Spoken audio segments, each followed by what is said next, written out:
এইখিনি সময় হৈছে বহুত মূল্যৱান সময়, দিনটোৰ আৰম্ভণিৰ সময়খিনি, ৰাতিপুৱা সময়খিনি। এই ৰাতিপুৱা শুই উঠিয়ে যেন দিনটোৱে কেনেদৰে আৰম্ভ কৰিম সেয়ে চিন্তা কৰিবলগীয়া হৈ পৰে। সেয়েহে ৰাতিপুৱা মই কি কৰিছোঁ, এগিলাচ পানী লৈ খোৱা আৰম্ভ কৰিছোঁ আৰু তোৱাকৈ পানীগিলাচ খাই লৈছোঁ, যাতে আল্লাই এই পানীখিনিৰে সকলো ৰোগ নীৰৱ কৰি ৰাখে। গোটেই দিনটো আকৌ ভিডিঅ' কৰা নহ'লে কিয় জানেনে? আজি এইচএছৰ ৰিজাল্ট দিলে। আমাৰ ঘৰৰ গোটেই খুৰাৰ ছোৱালী, ল'ৰা আৰু মামাৰ ল'ৰা ছোৱালীহালো আছে। কাৰ কি ৰিজাল্ট সেয়া লৈয়ে থাকিলোঁ। সেয়া আবেলি লগ পাইছোঁ আৰু আবেলি টোপনিৰ পৰা উঠিয়ে কিবা অকণমান খাবলৈ মন যায়। যদিও হেল্ডি নহয় তথাপিতো মেগী বনাই খাই লৈছোঁ সকলোৱে। আৰু এয়া দি গ'ল লোকেল কণী, সেয়েহে মই লগে লগে ফ্ৰিজতো ভৰাই ৰাখিছোঁ। কিয়নো ৰাতি আমাৰ কণী একেবাৰে খোৱা নহয়, সেয়েহে ৰাতিটোৰ বাবে ফ্ৰিজতে থাকক বাৰু। গতিকে কি ক'ম, কামবিলাক ইমান সহজতে আজি নহ'লে, বহুত হুলস্থুলীয়া পৰিৱেশ ৰিজাল্টৰ বাবে। আৰু মই পিছদিনাখন আপোনালোকক লগ পাইছোঁ, কি জানেনে? ধুমুহা, বতাহ, বৰষুণ ইমান যে দি আছে কি ক'ম। যোৱাকালি ৰিজাল্টৰ খানা খাব নগ'লোৱে, কিন্তু আজি জানো যাব খুজিছিলোঁ মামাহঁতৰ ঘৰলৈ, কিন্তু এনেকুৱা বতৰ চাওকচোন। আপোনালোকৰ সেইফালে কেনেকুৱা বতৰ জনাবচোন। আমাৰ ইপিনে বহুত বেছি বতাহ, বৰষুণ, ধুমুহা দিয়ে আছে। ৰ'ব, মই আপোনালোকক কৈ আছোঁ মোৰ মামাৰ ছোৱালীৰ ৰিজাল্টৰ কথা। আৰু এইফালে বৰষুণ দেখিছেনে? কমিলে। বহুত বেছি ৰাতিপুৱাৰ পৰা বৰষুণ দিয়ে আছিল, কিন্তু এতিয়া বহুত বেছিয়ে বৰষুণ নাইকিয়া হৈ গ'ল। ইফালে আমি আটাইকেইটা বাৰান্দাত বহি মজাৰ গল্প আৰম্ভ কৰিছোঁ। বৰষুণৰ বতৰৰ সময়ত কথা পাতি, গল্প কৰি, কিছুমান কাহিনী আলোচনা কৰি ইমান যে ভাল লাগে ন। কিন্তু ক'ৰবালৈ যোৱাৰ প্লেনিঙো আমাৰ মাজত চলি আছে। কি জানেনে? সকলোৱে মাতি আছে মামাৰ ছোৱালীৰ ৰিজাল্ট, মামাৰ ল'ৰাৰ ৰিজাল্ট, চব পাৰ্টি এটা খাবলৈহে। কিন্তু আমি যোৱাকালিয়ে যাব লাগিছিল, কিন্তু যাব নোৱাৰিলোঁ। কিন্তু আলোচনাৰ মাধ্যমত আমি এঠাইলৈ যোৱাৰ যজা কৰি আছোঁ। আপোনালোকে ভিডিঅ'টো মোৰ শেষলৈকে চাই গ'লেই গম পাব ক'লৈ যাই আছোঁ। ক'ৰবালৈ আলহী খোৱাৰ কথা ভাবিলে প্ৰথমতে মামাহঁতৰ ঘৰখনকে ভালদৰে ভাবি লওঁ যে আলহী মানে মামাহঁতৰ ঘৰ। কিয়নো মামাহঁতৰ ঘৰখন আলহীৰ ঘৰহে হয়, বুজিছেনে?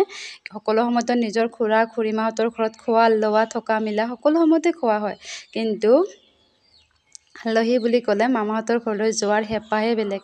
ইমান যে আমাৰ কপালখন ভাল, ইমান যে ভাল, যাক ক'বলৈ আৰু ভাষা নাই। আমি আমাৰ মামাহঁতৰ ঘৰলৈ ইমানেই গৈছোঁ, যিকোনো উৎসৱ বন্ধ বা বিহুৰ বন্ধ, নিজৰ গৰমৰ বন্ধ সকলো সময়তে গৈছোঁ। আৰু এইফালে আমাৰ ল'ৰা ছোৱালীহালেও যেন আমাৰ মামাহঁতৰ ঘৰতে ভালদৰে যাবলৈ পায়ে আছে এতিয়ালৈকে। খুবেই যেন হেপী। যিকি নহওক, দেখিলে গাড়ী ওলাল আৰু বৰষুণত আমি ছাতি লৈ গাড়ীত উঠি কোনো ৰকম মামাহঁতৰ ঘৰখন আহি পালোঁ।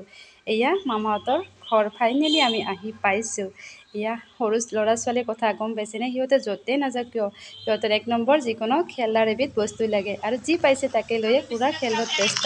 আৰু মই ভাবিছোঁ মামাহঁতৰ এই সময়খিনি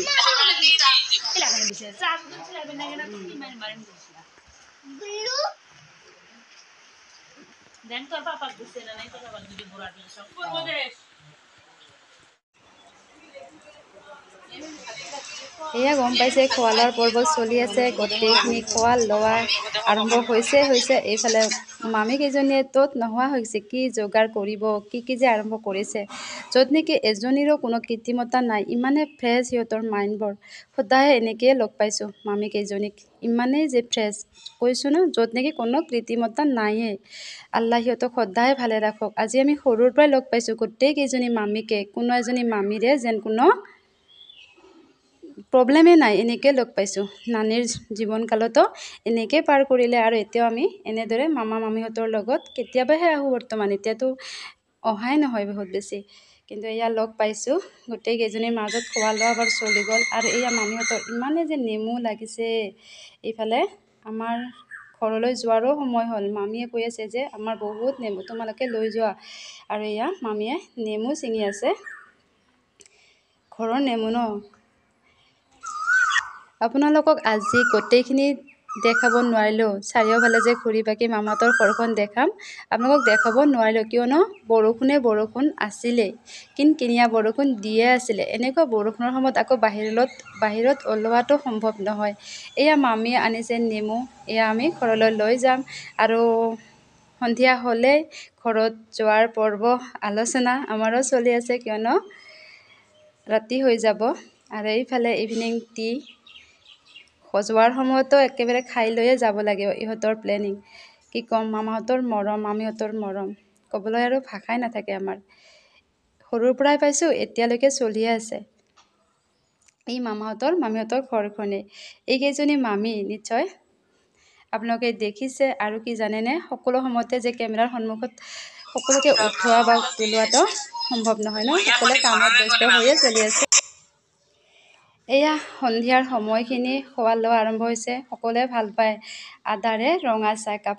গতিকে আমি এই খোৱা লোৱাখিনি শেষ কৰি ঘৰলৈ যোৱাৰ চিন্তা কৰি আছোঁ। আৰু এইফালে মাৰ বোৱাৰী মণিকা, গম পাইছেনে, তাই এই মিটিংখনৰ সভাপতি হৈছে আজি। ইমান যে লেকচাৰ মাৰি আছে গোটেই দিনটো। এজনীয়ে বোৱাৰী ন, গতিকে মামীহঁতৰো এজনী বোৱাৰী হৈ আছে বৰ্তমান।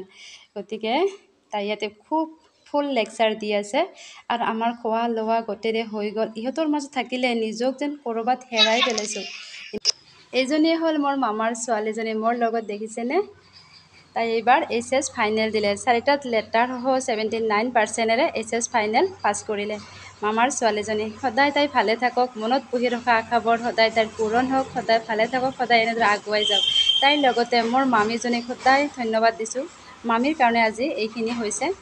যথেষ্ট কেয়াৰফুল, যথেষ্ট আল্লাহৰ ওচৰত প্ৰে কৰি আগুৱাই যোৱা মামীজনীয়ে হয়। গতিকে সদায় এনেদৰে সিহঁতে ভালে থাকক। কি দেখাইছোঁ ধৰিব পাৰিছেনে, বাবু আৰু মাইনাৰ এক্সাৰচাইজ। আমাৰ আটাইৰে খোৱা লোৱা শেষ হ'ল। আমি তিনিওটা ভাই ভনী, আমি দুয়ো ভনী আৰু ভাইটি, বোৱাৰী, মা আটাইৰে খোৱা লোৱা হ'ল। সকলোৱে আলোচনা কথা বতৰা যেন শেষেই নহয়। মামাহঁতৰ ঘৰৰ পৰা যেন আমি ওলাইয়ে যাব নোৱাৰা অৱস্থা হৈ পৰিছোঁ। এটাৰ পিছত এটা আলোচনা।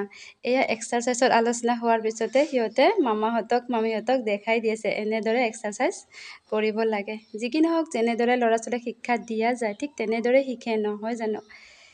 আৰু ভিডিঅ'টো মোৰ চাগে আপলোড কৰা দেৰি হ'ব কিয়নো গা একেবাৰে বেয়া হয়। ভাল লাগিলে লাইক, শ্বেয়াৰ আৰু ছাবস্ক্ৰাইব কৰি দিবলৈও নাপাহৰিব।